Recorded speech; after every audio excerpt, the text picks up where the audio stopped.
Hello, everyone, and welcome to today's episode of my podcast. I am here today with Jackie Kannier. She is a certified life and mindset coach who helps women get unstuck, uncover what's holding them back, and create lives they love. Thank you so much for being here with me today. Oh, thank you so much for having me. I'm excited to be here. I'm excited too. Um, so could you give us a little bit of background and kind of tell us about your journey and how you got into the work that you do today? Yeah, my journey actually started unknowingly years ago when I have a son who was born with mental health challenges. So I have four kids, and he's my second. And as he was growing up, he was very dysregulated. And so I started reading a million parenting books to figure out, to get the answers of how to manage the situation so that we could have a peaceful household. Yeah. And none of the books that I was reading was even touching what I was experiencing in our home. And so I was watching Oprah one day, and she had Eckhart Tolle on, and the book of the month was A New Earth. And so I picked it up, and that was really the beginning of my journey into life coaching. And from that place of working on myself and finding that I can create my experience in my life regardless of what was going on with my son. It wasn't about me controlling him. Right. It was about me creating my experience and how I approach it, my perspective, how I see it, and all of the tools around it that support it. That's where it all began. And so from that, first I read Eckhart Tolle's A New Earth, and then I found Byron Katie, and then I found Abraham Hicks, and I really dove into all of that, and it resonated so much. It helped so much in how I was showing up for him and the rest of the family. Yeah. And during that time, he end up going to wilderness therapy in Utah, and then therapeutic boarding schools in Utah because of the level of his dysregulation in his brain. Yeah. And so I continued working on myself. And then my oldest son, during that time, while Holden was gone, he got a traumatic brain injury. And so we then had to go across the country to find different brain treatments to help him. With traumatic brain injury, he really was this kid and then became a very different kid because of the way his brain was affected. And then he ultimately had to end up going to a therapeutic boarding school as well to help him with where he was at. And then while they were there, I ended up getting breast cancer. And so I had all of these opportunities to put this work into practice and to keep practicing, keep reading, keep studying. And so over these years, I was getting pretty skilled at it because of all these different things that came up. Right. And so then when it was time for my boys to come home, I was having coffee with my husband, and I was like, I wish that I could help people with all of everything that I've learned throughout this experience. But I have all this information, like a big ball in my brain that I just pull out as needed for myself, but I would have no idea how to help someone else. And then literally a week later, something came up on a podcast or something like that. I don't even remember exactly where, but it was about a life coach school, which I didn't even know what life coaching was then. Yeah. Life coach school that the principles, the foundational principles were based off the teachings of Eckhart Tolle, Byron Katie, and Abraham. What? I was like, oh my gosh. So of course I dove into that. I was like, what is this? What is life coaching? And so then it's like, right then I knew. I was like, oh my gosh, this is exactly what I was asking for. Like, and so what it did is I went to this, I got certified in this life coach at this life coach school, and it created it put a framework into everything that I had been working on and learning, so that I could teach from that framework. And so then from there, soon after that, like my husband then had a heart attack but survived. Oh, and so it's like, but it's been this interesting sort of journey of building upon all of these principles and seeing the power that they truly have had in my life.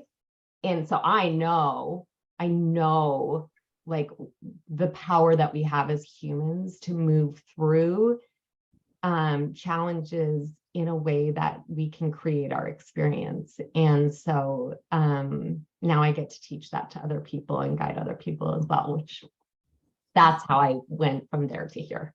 Amazing. Oh my gosh, that is a powerful story. So many opportunities for you to choose victimhood and everyone would have completely understood. But instead you used it, you alchemized everything and used it to create a better life for yourself, and then now also for your clients. That's amazing. And I will say that there was a phase in there that I did choose victimhood. And I was like, but then I was just like, oh my God, like my entire life could be like this. If I'm waiting for my kids to show up the way that I think that they should and that I want them to, I could be waiting forever. And I can feel like, and I'll feel like this until they do. And so I don't want this to be my life. And so that's when I started digging deep. How are they doing now? Amazing. They're doing amazingly. Yeah. So they are like on beautiful paths, and they both love this work as well and use it in their own lives. And so, yes, so I'm here to say that this work is powerful. Very, yeah. And so when you talk about facing fear, you have a lot of personal experience with that, it sounds like. I do. That is amazing. Oh my goodness. So I had no idea this powerful story that was behind all. I was going through your content yesterday and I was just blown away by it. I was like, wow, this is so incredible. And I love the focus on facing fear and creating your life, but you have such a powerful testimony behind that in your own life. And I'm sure the lives of your clients too. So I'm so excited to dive into this first question. You said in one of your posts, if I could only tell you one thing, it would be this: when we start going towards all the difficult emotions that come up in our lives and feel and process them instead of avoiding or resisting them, we teach our brains that it's safe to go towards fear, it's safe to go towards sadness, it's safe to go towards rejection. When we know that we can handle all the emotions offered in the human experience, we no longer make decisions in an effort to avoid them. Instead, we make decisions that align with our vision and our truth. And this creates a space for expansion in our lives that is far beyond what we will do in an effort to stay comfortable. This spoke to me so much. I'm in therapy right now. And I've been in therapy off and on for my whole life, basically, since early adulthood. But my therapist is trained in IFS, and it's the deepest work I've ever done. And every single time we get on the call, I'm like, but I don't want to. And she's like, what are you so afraid of? Why? Like, what would be so bad if you if you felt the sadness or you felt the uncomfortable feelings? So reading your post, I was like, oh my gosh, this is exactly what I needed to hear. And I am facing the uncomfortable emotions being in therapy, but it's definitely been a journey. So how do you help your clients with this? Well, first, just bringing to light that it's so normal that we want to like move away from fear and avoid it and resist it, because our primitive brain literally thinks our survival is at stake when we feel negative emotion. So it's like, let's go that way. We don't want to go towards it, right? But our primitive brain literally thinks that we're still like in the caves, right? And so we have to engage our prefrontal cortex and intentionally create that safety for us by going into the fear in our body, processing it through. And then after we process it through, we create the space in our body, in our mind, to access alternative perspectives and divine guidance and intuition and creativity, and move into that space. But when we're in a constricted energy, we literally don't have access to those things. And so the more that we do that, the more that we go towards our fear and we process it through our bodies, we're teaching our brains it's safe to go there. We don't have to run from it. It's safe to go there. And then we keep creating that expansion that moves us forward. And just probably opens up our life to so many possibilities and options, because it does take getting out of our comfort zone to grow. And it does take facing our fears to grow. And we're not going to die. 100%, because the only reason we don't do something in our lives that we want to do is because of a feeling that we don't want to feel. Yeah. So if I don't want to feel fear, I'm not going to do anything out of my comfort zone. Yeah. But if I'm willing to feel all of the emotions offered in the human experience, and I know it's safe, now my life opens up to possibilities that I can't even imagine, because the only thing that's holding me back from those possibilities is the avoidance of feeling these difficult, uncomfortable emotions. Absolutely. So as soon as we are willing to feel all of it, now we're like, okay, let's go. Let's go. So powerful. So you were talking about in one of your posts how one of the biggest barriers to self-expression is fear of judgment. This is another thing that I can really relate to. So our fear of judgment overpowers our self-expression when we're putting more weight on what other people think of us than what we think of ourselves. How can we take the importance off of what other people think of us and anchor in a loving self-perception to kind of overcome that fear of judgment? Yeah, and the first most important foundational piece of this is intentionally cultivating nurturing a relationship with ourselves. And we all have a relationship with ourselves, whether we know it or not. And what that is, it's our thoughts about ourselves. It's what we say to ourselves in our brain when we make a mistake, when, we're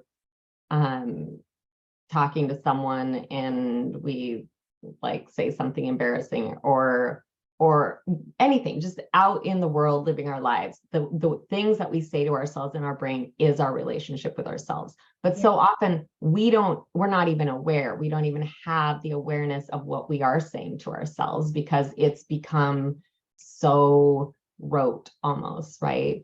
And when we create that awareness and we intentionally choose to be our best friend, to be the one who has our own back, to be the one who doesn't cut ourselves down, and who finds our deeper truth and what we know about us, and practices those beliefs on purpose and creates these belief systems on purpose in our brain, that gives us the ability to, when we feel judgment or rejection, like first, we are going to have a natural human response to that, right? Right. And just allowing that and knowing that from a very clean place, just like, you know, rejection, like we have a visceral response because again, our primitive brain is like, we could die, we're getting kicked out of the tribe. And Right. so honoring that and then anchoring into the truth of what we know about us, which is our relationship with ourselves. Mhm. And when we have cultivated that intentionally on the regular, now it makes it easier for us to have our own back and move through it more easily than when we don't have anywhere to go with that judgment except for believing Yeah. what that person said or other people's opinions. Yeah. It's like going back to Byron Katie's work of like, is it true? And do I absolutely know that it's true? Well, maybe that person's opinion, but that doesn't mean that it's the truth. Yes, exactly. And we're actually, you know, socialized to when we're children to look towards other people's opinions as more important than our own, right? Like our teachers, our parents, our coaches, it totally makes sense why, right?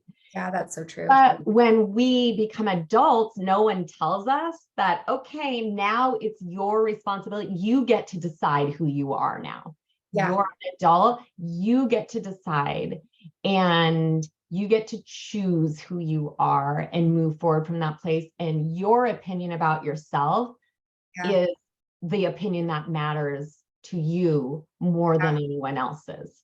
And Yeah. so imagine if we were told that, like, okay, like now it's your turn to decide who you are and you get to work from that place, but we're not. And so our brain is still in this mode of what they say matters more than what I think.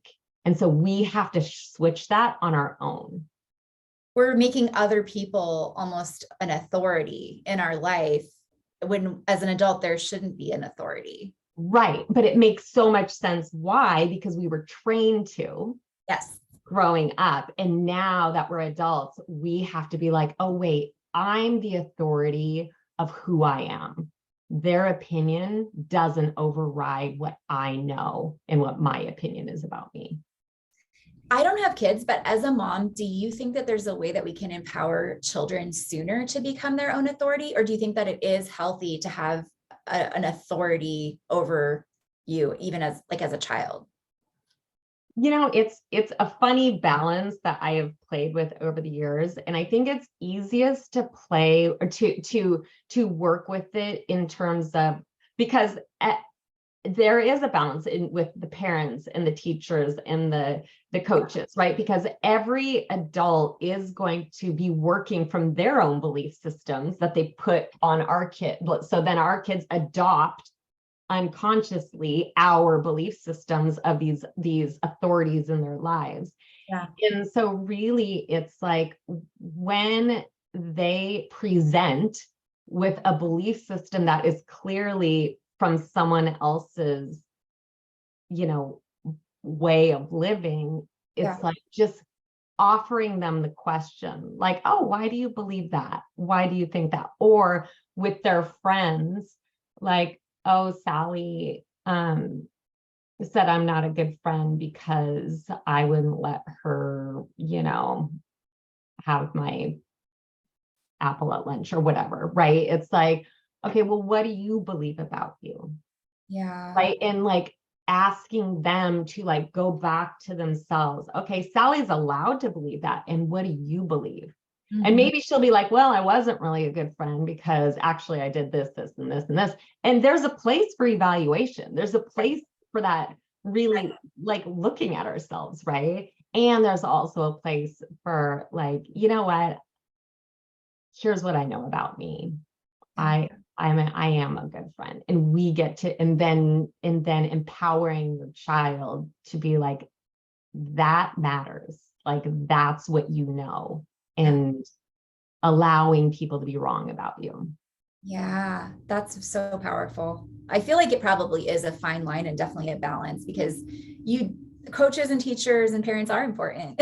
And they, if they're teaching you what's true, but yeah, you don't want to totally override your child's autonomy either. Exactly. So it's kind of been a funny balance trying to find that line. But as my kids are older now, and so now I have, my boys are 20 and 21, and so now it's very much about switching that paradigm. Like, you get to decide who you are. Who are you going to decide to be? Who do you see yourself as? Who do you want to be? How you step into that, you get to decide. So powerful. I love that. This is the perfect segue into my next question. You were talking about throwing out the rules prescribed by society and tapping in to your own wisdom and truth. Could you give us an example of what this looks like in action and give us your perspective on how we can build that self-trust in a world that really does kind of value our compliance, or like we were just talking about earlier, even as adults, there's a lot of reward for just kind of like going with the flow and following the cultural narrative and not rocking the boat. Totally. I think so. One thing, just with, I would say, not so much throwing out the rules, but more intentionally choosing the rules that feel aligned to you. Right. And so it's like, we don't need to throw them all out and think of them, it's all garbage because they're not mine, that I, decided. It's like, some of them will feel aligned and right and good and true to us. Yeah. Right. But really, like, looking at them from the place of how does this feel true to me? Yeah. Right. And I had a lot of experiences with this, especially so my son, with the mental health challenges, he had ODD, which is oppositional defiant disorder. Okay. So it's like, every time you say no or something happens that he doesn't want, it's like a huge eruption, right? And so I was getting parent training for parents who have kids with ODD. And so you parent a kid with ODD in a very different way than you parent a typical kid, which most people don't know, right? Because why would you if you didn't have a kid with ODD? So we would be out at baseball games and whatnot. And for example, let's say he struck out. So that would be a trigger for him for sure. And so he would act out in ways that are, you don't want your kid acting out this way when he strikes out. But as a parent, like, there's a certain way that you're expected, I guess, to respond to your kid when your kid reacts that way to a strikeout, right? Like, and all parents are waiting for you to respond that way. And I knew that that's not going to be effective for him with his ODD. And it's pretty much doing almost the opposite. Wow. And what that looks like is that I'm not a good parent, like that I'm not doing my job, what I should be doing. If I was like, I should like get this kid in line, and I should be, here's what I should do so that he, knows that's not okay and whatnot. And so it is really, for me, I had to learn to have my own back here. Yeah. Allow them to be wrong about me, and know that what I was doing was, well, it was aligned because I had all of this training on what I was supposed to be doing and how I was supposed to be showing up. And so, and that was really difficult, but it was like, it forced me to do it again and again and again. And I think I needed that experience, like, in such a sort of controlled environment, in the sense that I knew that I needed to respond this way for an ODD kid. I knew that the parents expected me to do it this way, and I had to be willing to feel the discomfort of what their thoughts were about my parenting. And so when I had that, I could then translate that through all of these subsequent experiences in my life in different ways that didn't necessarily involve my kids. But that's an example of, like, okay, there's sort of an unspoken rule book This is what you're supposed to do. This is what you're supposed to do. And if you don't, it feels very uncomfortable. And if you're willing to allow that discomfort, now you can live in your truth. Yeah. And create your brightest, boldest life from that place, because you're willing to feel the discomfort of people's judgment. Yeah. Wow. That's so powerful. And it's got to be so freeing, like in every area of your life, just like you said. It really is. It really is. And I always laugh with my husband. I was just like, you know what? I think I needed this to be forced into it like I was, because it was really uncomfortable. And I don't like, it would have taken me longer to like choose it. But once I was forced into it, I was like, okay, wait a minute. Like you said, it's like, I found this freedom there. I'm like, oh my God, I can just be myself and allow them to judge me. And who do I want to be? Yeah. Like, it just created this whole new world. Yeah. That's amazing. People do tend to have a lot of opinions about parenting for some reason, and they feel like it's fine for them to freely offer their advice. I don't know what it is. Oh, yes. Yes, I concur with that for sure. It's very interesting. My sister and I were just having this conversation about, I don't have kids. She has my niece who's 9, but we have a lot of friends with kids. And she was saying how funny it is when someone has a really easy first kid and they think they're like this amazing parent. And then their second kid is like a terror, and they realize it's humbling.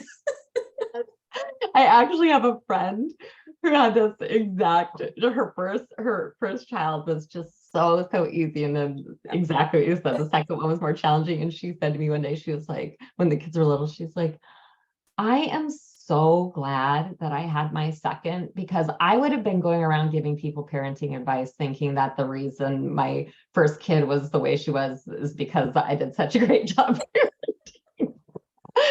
Yes. And I mean, parent, like, there is something to be said for like doing your best as a parent, for sure. Oh, for but sure. there's also nature happening too. Yeah. And Nature. every single individual human being is different. And so the relationship is different. There's just different dynamics at play. So Yeah. I think it is very interesting. I mean, I think it is valuable, of course, to get advice from people who have been there, but they haven't been there with your exact situation. So Yeah. Yes, exactly. And that's the part where you have to like really tap into like your own truth around what feels right. Like, there are the rules, the unspoken rules within your community. And does that feel right for you? Yeah. And even now, like with my fourth kid being a teenager, it's like I've seen a lot of iterations with the other three. And so I don't necessarily parent her, this teenager, the same way as some other people in the community that think you should be parenting in a certain way. And I have to have my own back on that. I have to anchor back into knowing that these are aligned decisions and working from that place, with always being open to evaluation. Like, what is this working? What's not working? Is there anything I need to do differently? Yeah. But the thing is that we are all going to make mistakes, but not having our back doesn't help us not to make mistakes. It just means that we don't have our back, and it doesn't work. I mean, either way, as a human being, you'll do some things right, you'll do some things wrong, but you can have your own back along the way as you learn, I think. 100%. And when you have your own back, that's really where the learning happens. Because if we're just beating ourselves up, we're in a completely disempowered place where that shame doesn't help us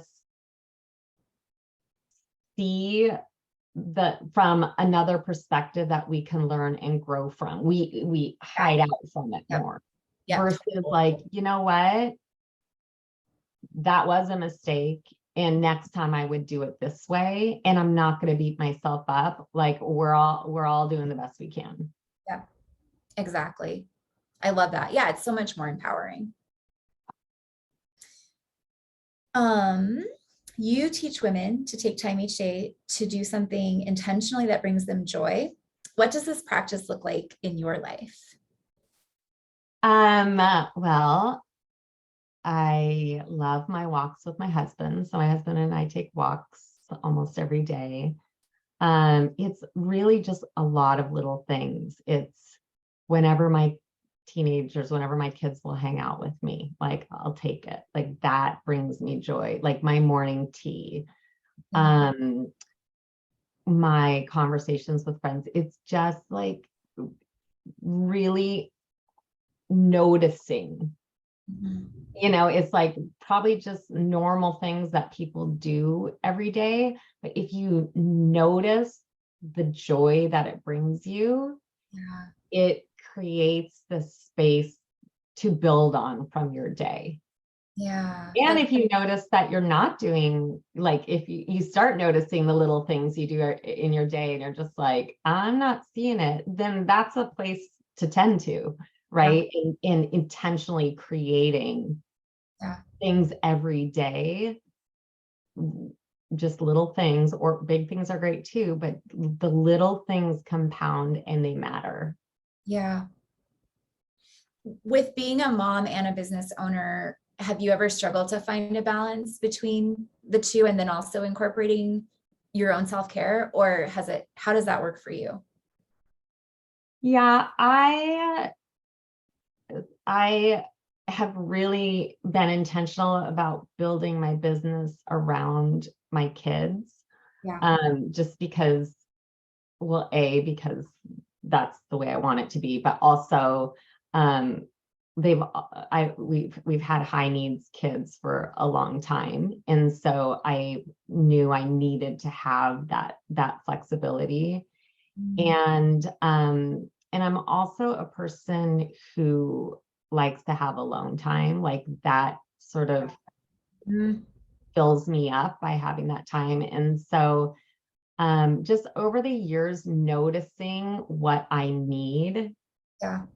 it has been important in incorporating that into what I choose my days to look like, because I know that when I do these things that I know support my joy, or then I'm better, I show up better for everyone, for my clients, for my kids, for my husband, for myself. Totally. And I think that is one of the beautiful things about having your own business, is that we do have the opportunity to create it in a way that really works for us. We don't always choose that. I know, like I've gone through seasons where I've definitely overworked and been in like boss babe hustle mode. But at the end of the day, it just leads to burnout. And then you end up having to do the self-care on the back end. And it would have just been great to have done it all along in retrospect. Yes. And I've done that too. I went through a burnout phase too. And I think that's when I was just like, you know what, if I want this to be sustainable, then I need to pay attention and to create my days intentionally. Yeah. Yep. That's amazing. I was really curious. I saw a lot on your Instagram about the year for fear, which sounds awesome. Could you tell us more about that? Yes.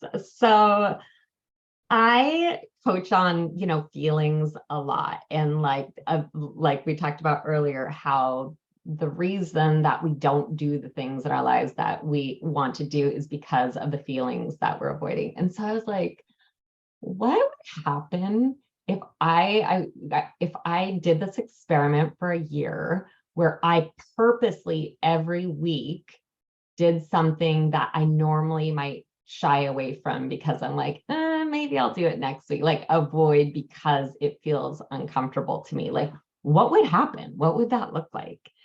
And so I was like, you know what? I'm going to make it an experiment and do the year for fear. And what that means is, like I said, going towards it, walking with it, And then throughout the year, trying out all of these different modalities, these different approaches to managing fear, or like people have all different ways of saying it: overcoming fear, being with fear, processing fear. Like, I just want to try all of the different ways that people work with it, and see what works best for me, and then kind of report that to my clients in my newsletter as we go through the year.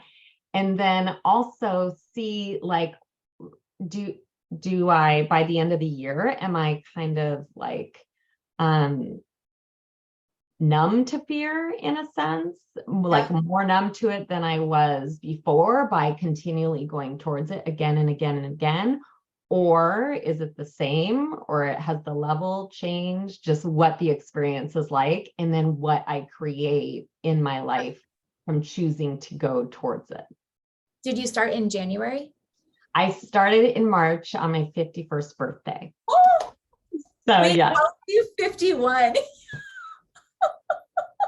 So March 14th to March 14th, 51 to 52. We're going to see what happens. That is okay. So that should be like a book or a TED Talk or something. That's so cool. Yeah, and it has been, because I'm like, it's so fun for me, because I'm like, what does happen? I don't know. Like, I've never done this. And so now that I've been doing it for a few months, my world has opened up, because like my brain normally would just be like, we'll do that. Oh, maybe next time. Right. Like, even podcasts and like having hard conversations with people in my life, like it all counts, right? It can be the scariest thing you've done so far. I am going to be doing a summit where I am going to be inviting and bringing in various thought leaders and interviewing them on, it's called From Breakthrough Fear to Freedom: Secrets to Amplify Your Courage to Create Your Most Extraordinary Life. And so I'm going to be interviewing 21 thought leaders on how they have used fear, broken through fear to create freedom in their lives, and whatever freedom means to them, and what that looks like, and how they did that. And so that is huge that I'm doing this, because there's a whole lot of never done that before. What if I'm not good at it? What if people think this? Like, there's all sorts of that going on in my brain. And yeah, so it's like, okay, and there's going to be a lot of fear, a lot of unknown, a lot of newness all throughout this process. It's going to be amazing, though. Yes, and it's going to be an amazing experience. But I don't know that I would have chosen this if I wasn't doing the Year for Fear. Granted, it does feel aligned for me, because there are a lot of scary things that I could have done, right? Like, if I was like building a business, there are a lot of different ways to build a business. And so that is one component of my Year for Fear, is it's not just fear for the sake of fear. Like, I'm not just going to go skydiving or yeah, if it's not something that feels aligned to me. Like, if it did feel aligned to me, I've already done skydiving, but that would be like the craziest, scariest thing ever. And so it's like, if I'm not going to just like white knuckle something because it's scary, it's going to be more like, okay, that feels really uncomfortable and new, and I might fail at it, but I'm kind of curious about it, or I'm kind of excited about it, or it feels right for me to go in that direction, and it feels scary. And so that is sort of my criteria for the fear. Is it's aligned fear. It's not just like Fear for the sake of fear. Fear for the sake of Like, fear. I'm going to go like hold a tarantula. Like, yeah, exactly. Or I'm going to, even like in my business, like, yeah, I'm not going to, there are certain things that ways that people build their business that it just doesn't feel like me, and I don't want to. Yeah. But that doesn't feel aligned for me. So I could do that because it feels scary, but it doesn't feel aligned for me. So I'm not going to do that. But this approach feels really scary, but oddly aligned at the same time. And it's going to be such a powerful way to serve your people and all the people that come through that experience. Totally. And I think that's one of the things that I love about it. It's like, it's a win for everyone involved. Like the listeners, they will get so much good information, and I think it's going to be fun, but it is definitely the scariest thing, most out of my comfort zone thing that I've chosen to do so far. I did my first summit in the beginning of May, but I started working on it like the end of February, I think. And it was the best thing I've ever done. But halfway through, I was like, if I'd known how much work this was, I don't know if I would have agreed to do this. But I'm so glad I did. It was so much fun. Totally. And you probably learned so I much. did. I learned so much, and I made so many great connections, and it was just, the whole experience was really wonderful. So I'm so excited for you. Yes, I'm excited too. So I feel like it's like also like, I don't know, there's like books like that, like The Year of Yes or The Happiness Project, where people do these experiments and then it turns into this beautiful work of art. yes. And so I'm excited for like my 52nd birthday, where I'm going to like look back and be like, okay, what I'm documenting it on along the way through my newsletter, but also like on that day, just being like, wow, like what did I create in this year? Yeah. And what does it look like compared to other years? That's so exciting. I absolutely love that. Oh, so I have a couple more. One question we already kind of covered. We were talking about, you were teaching women to go toward their lives instead of living in reaction to them. And I feel like that's kind of just what you're saying, of like going towards the fear, right? Like not living a reactionary life where we're letting life come at us, but like going towards it. Yep. Yes, exactly. Because so often we do just kind of think that our lives are just like, well, that just happened to me. So, Yeah.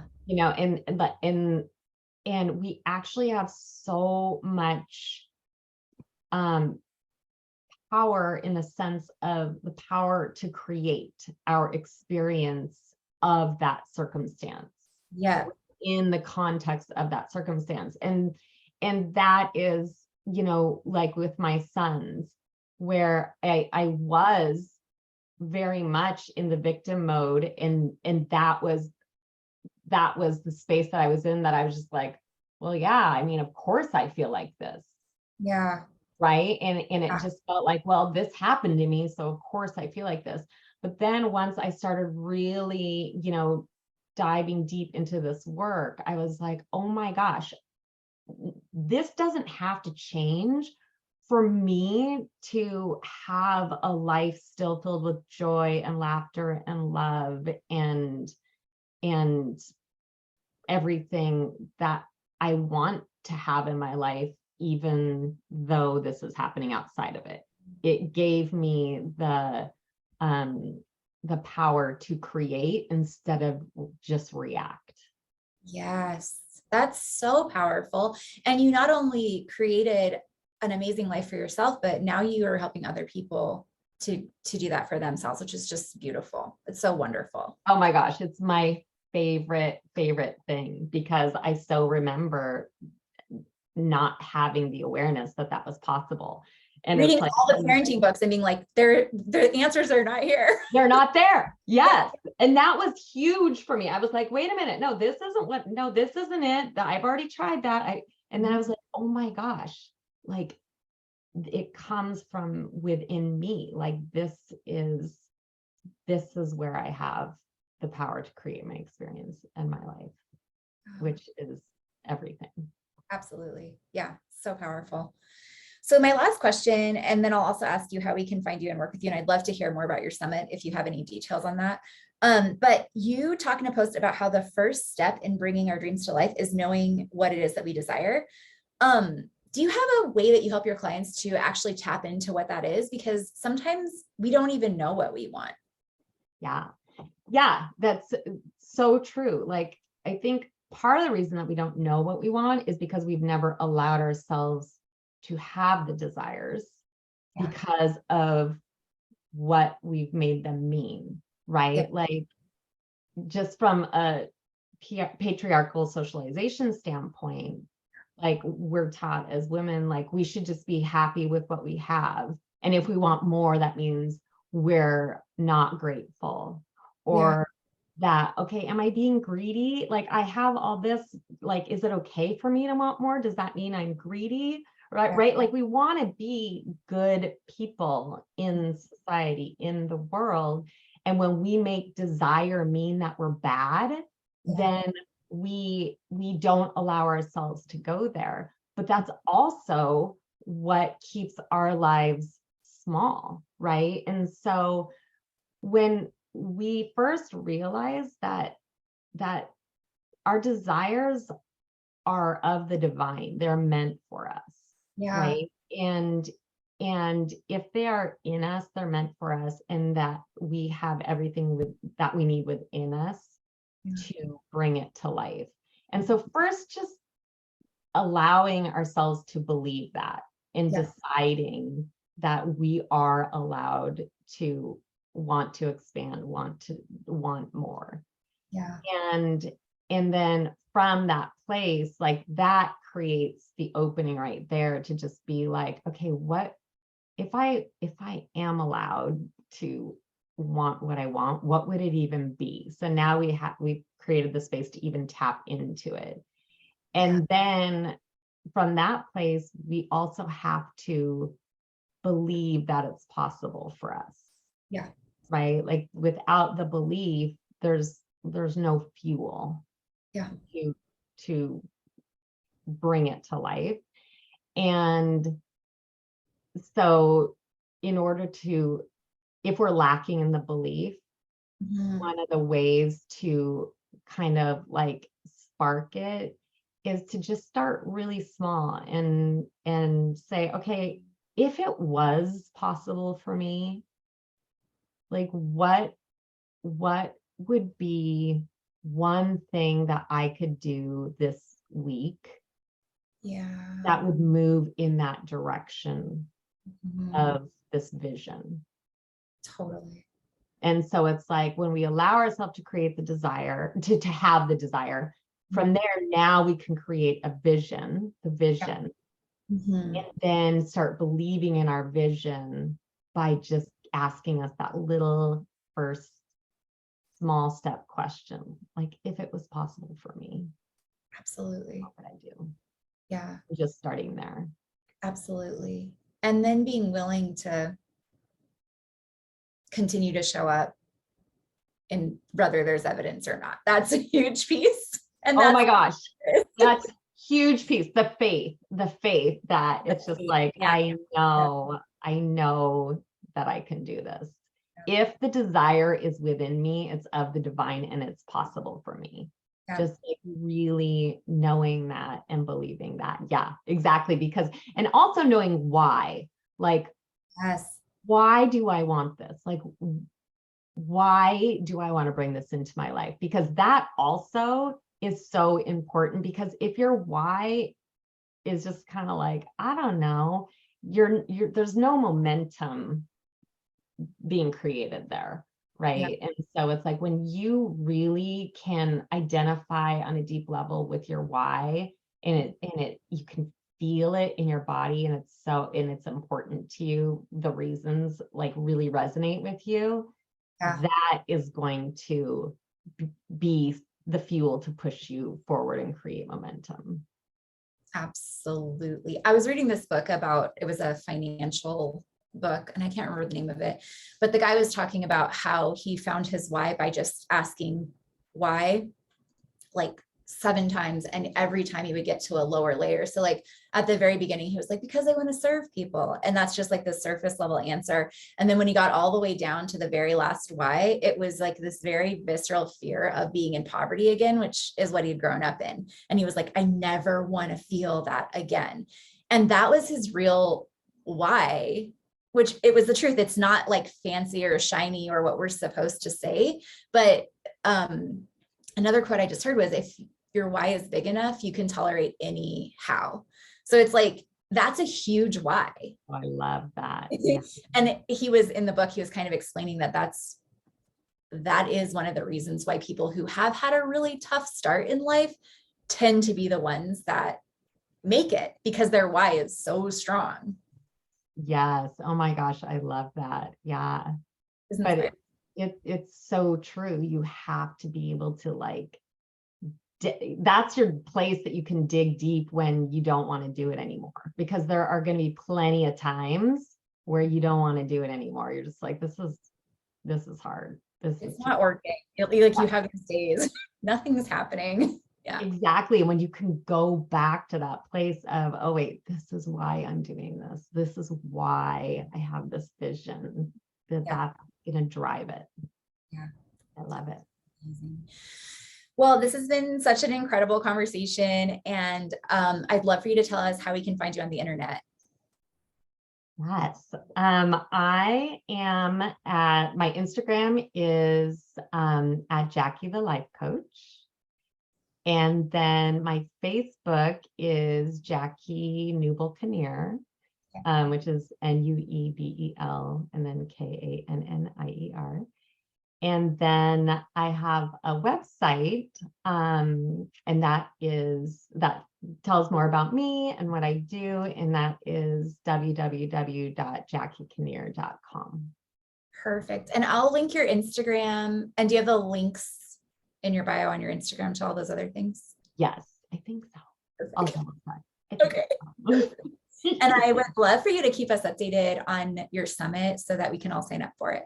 Yay. Yes. It's going to start on November 27th. It's the Monday after Thanksgiving. And it'll be some amazing speakers that I'm so excited to learn from. So I think everyone's going to get a lot out of it. Yeah, definitely. That's so cool. Well, thank you so much for being here today. I loved this.